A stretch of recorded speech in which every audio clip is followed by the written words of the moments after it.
How to select the English on Duolingo. Hey everybody, welcome back to our channel. In today's video, we are going to learn how we can select English on Duolingo. So let's just dive right into the video and find out how to.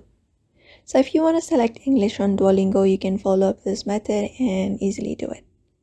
So first thing is opening up the Duolingo app itself, and once you have opened it up, at the top you can find a flag option. Top left corner, you can just go ahead and tap on it. Once you tap on it, if you already have English, you can switch up to English using this method. Otherwise, the next thing you can do is, if you don't have that, tap on the map icon again and go and tap on the scores option.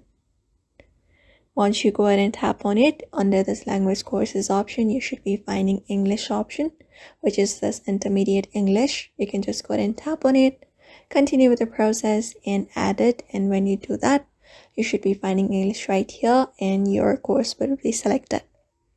So that is how you select English on Duolingo very easily. So I hope this video was helpful and thank you for watching this video.